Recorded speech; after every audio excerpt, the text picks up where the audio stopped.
Hello guys, welcome to you in my YouTube channel. आज मैं आपके साथ शेयर करने जा रहा हूँ सबसे इम्पोर्टेंट हमारे संविधान के बारे में, जो बेसिक फीचर।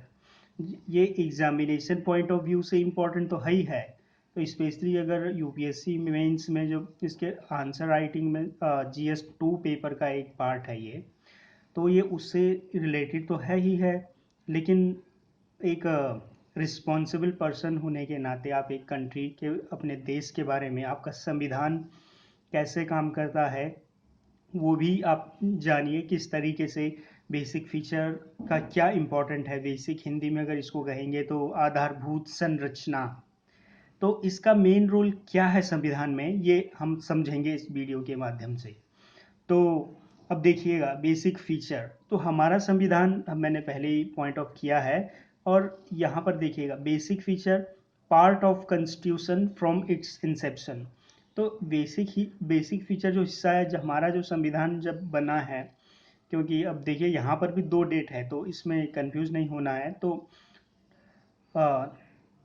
तो 26 नवंबर 1949 को, तो जो सबसे पहला, जब हमारा संविधान बन के तैयार हुआ था, 2 वर्ष 11 महीने 18 दिन के बाद जब बन के तैयार हुआ था, तो वो 26 नवंबर 1949 को वो बन के तैयार हुआ था। लेकिन वो इम्प्लीमेंट नहीं हुआ था। लेकिन दूसरा डेट है 26 जनवरी 1950, जब वो बन के तैयार होके और इम्प्लीमेंट लागू कर दिया गया था।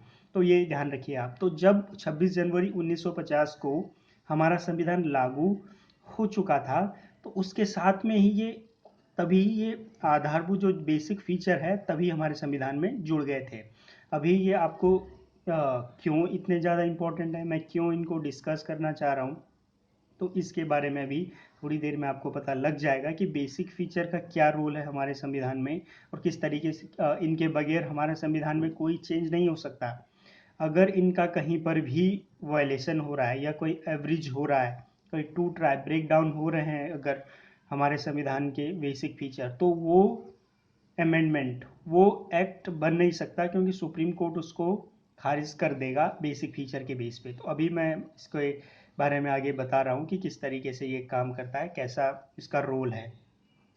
तो बेसिक फीचर के बारे में जनरली इसमें 20 इसमें इंक्लूड किए गए हैं। इस 20 इंपॉर्टेंट जो दे रखे हैं वो इंक्लूड किए गए। तो मैंने 4 लिए हुए हैं। तो सबसे पहले आप देखिएगा, ऊपर है सुप्रीमेसी ऑफ द कॉन्स्टिट्यूशन। कोई भी बिल गवर्नमेंट के द्वारा लाया जा रहा है, तो अब आप देखिएगा कि गवर्नमेंट के द्वारा अगर कोई बिल लाया जाता है, अब देखिए ये दो लेजिस्लेचर कैसे काम करता है, centre as well as state.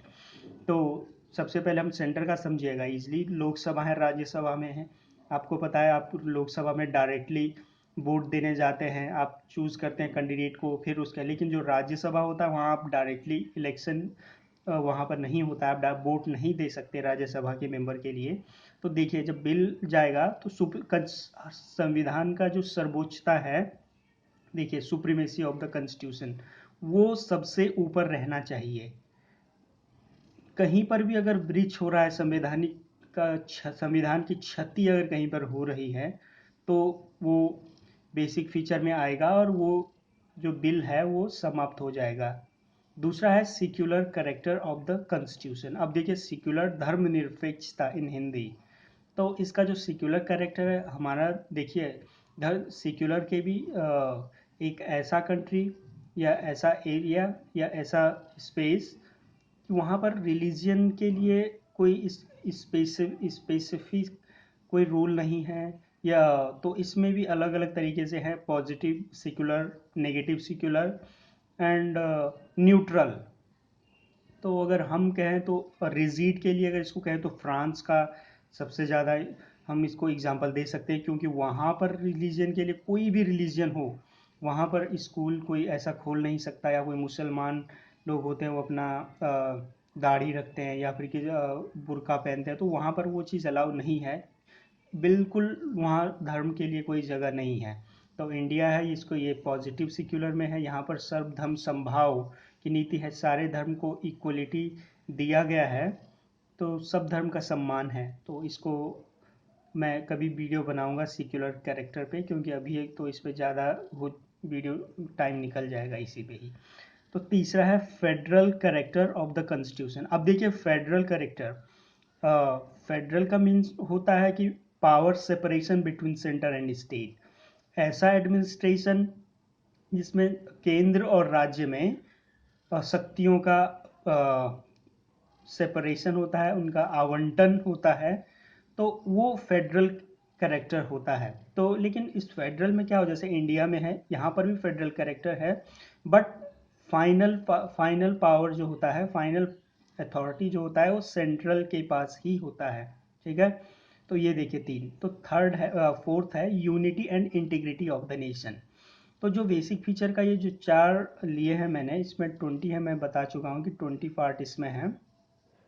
तो यूनिटी हमारी जो एकता और अखंडता को बनाए रहना चाहिए। कोई भी ऐसा लॉ पार्लियामेंट के द्वारा लाया जाता है तो अगर वो हमारी यूनिटी और इंटीग्रिटी को खतरे में डाल रहा है तो वो भी ब्रिच हो जाएगा। तो ये देखिएगा, तो ये बेसिक फीचर का इतना। अब इसके बारे में एक सबसे महत्वपूर्ण केस आया था, केशवानंद भारती केस 1973।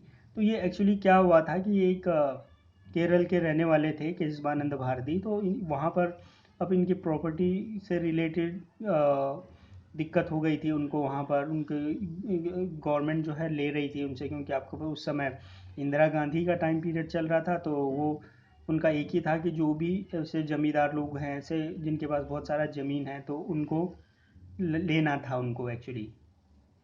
तो अब देखिएगा, अब इस केस में तो ये सुप्रीम कोर्ट में आ गया, केस फाइल कर दिया उनके खिलाफ, गवर्नमेंट के खिलाफ कि नहीं तो क्या। तो अब इसमें कहा गया है कि क्योंकि इनको तो अपनी ज़मीन वापस चाहिए थी ना, तो पार्लियामेंट तो सुप्रीम कोर्ट का जो जजमेंट आया था तो उसमें सुप्रीम कोर्ट ने अपने जजमेंट में कहा parliament is empowered to take away or abridge any amendments in the parliament including fundamental rights, but there will be no violation of the basic structure। तो यहाँ के बारे में उन्होंने बताया था सुप्रीम, क्योंकि पार्लियामेंट ऑलरेडी एम्पावर्ड है। अब सुप्रीम कोर्ट में केस गया तो अब जजमेंट तो आएगा ही। तो सुप्रीम कोर्ट ने जजमेंट दिया कि संसद, इसके लिए शक्ति है संसद के पास कि किसी भी अमेंडमेंट को ले, क्योंकि ये तो उनका उस समय क्या था कि जो हमारा राइट टू प्रॉपर्टी, संपत्ति का अधिकार, वो एक फंडामेंटल राइट्स था। तो फंडामेंटल राइट्स था, तो इसी के बेस पे केशवानंद भारती वहाँ पर केस कर दिया सुप्रीम कोर्ट में। तो सुप्रीम कोर्ट में केस कर दिया तो सुप्रीम कोर्ट ने संज्ञान तो लेना ही था, क्योंकि हाँ, अगर कहीं पर भी फंडामेंटल राइट्स या मौलिक अधिकार का हनन हो रहा है तो हाई कोर्ट और सुप्रीम कोर्ट उसके लिए डायरेक्टली ऑब्जर्वर और उसका सिक्योरिटी के लिए है। डायरेक्टली किसी का भी अगर फंडामेंटल राइट्स वायलेट हो रहा है तो हम directly high court and supreme court जा सकते हैं। तो सुप्रीम कोर्ट ने इसमें अपना स्टैंड दिया कि पार्लियामेंट के पास वो अधिकार है, वो फंडामेंटल राइट्स को भी वो अमेंडमेंट कर सकता है, but there will be no violation of basic structure. तो बेसिक स्ट्रक्चर में जितने भी 20 पॉइंट है, मैंने ये 4 दे रखे हैं अभी ऊपर, तो ये मेनली मैंने उठाए हैं क्योंकि नहीं तो वीडियो ज़्यादा लंबी बन जाती। तो वहाँ बेसिक फीचर जो आधारभूत ढांचा है उसके अगर किसी भी तरीके से अगर वायलेशन हो रहा है तो वो that act will be void और that act will be abridged, वो पास नहीं होगा, वो वहीं पर ख़त्म हो जाएगा।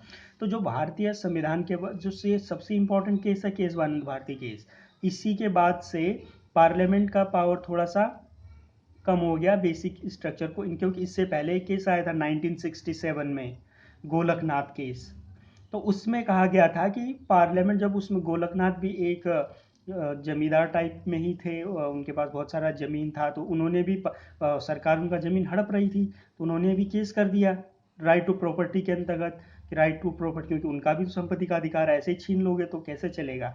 तो जब उन्होंने केस किया 1967 में, तो उसका जब जजमेंट आया तो सुप्रीम कोर्ट में उसमें कहा था कि पार्लियामेंट इम्पावर्ड है कि किसी भी अमेंडमेंट को वो कर सकता है।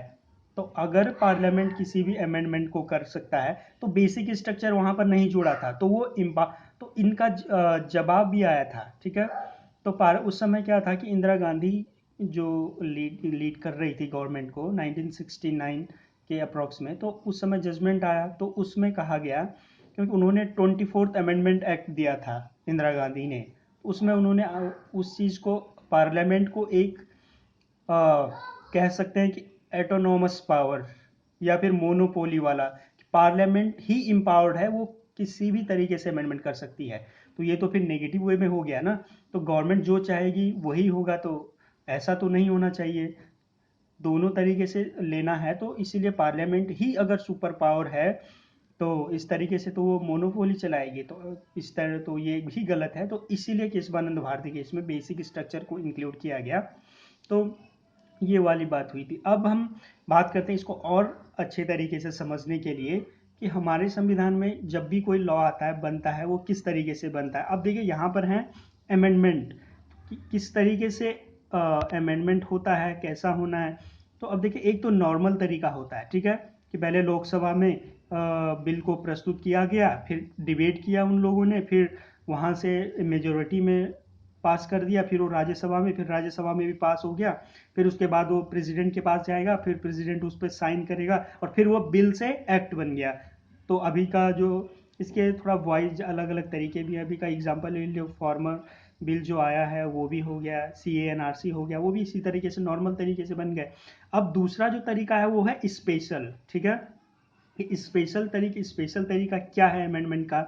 तो स्पेशल तरीके में देखिएगा कि यहाँ पर स्पेशल वही है कि अगर हम कॉन्स्टिट्यूशन के किसी पार्ट में चेंज करने जा रहे हैं तो वो स्पेशल के अंडर में आता है। तो रिक्वायर्ड 50% और more support from state legislative assembly.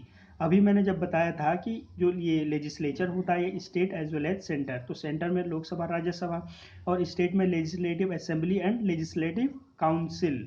तो यहाँ पर दो होता है, एक विधायिका होता है तो एक काउंसिल होता है।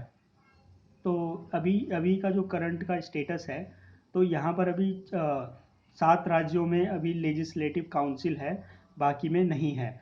तो अब देखिएगा जैसे रिक्वायर्ड 50%, तो for example that BJP government है, तो अगर बीजेपी गवर्नमेंट संविधान से बेसिक फीचर हटाना चाहे यहाँ से, कि बेसिक फीचर केशवानंद भारती में जो दिया गया था हम इसको हटा दें, क्योंकि अमेंडमेंट ही तो होगा ना, संविधान में अमेंडमेंट किया जा रहा है।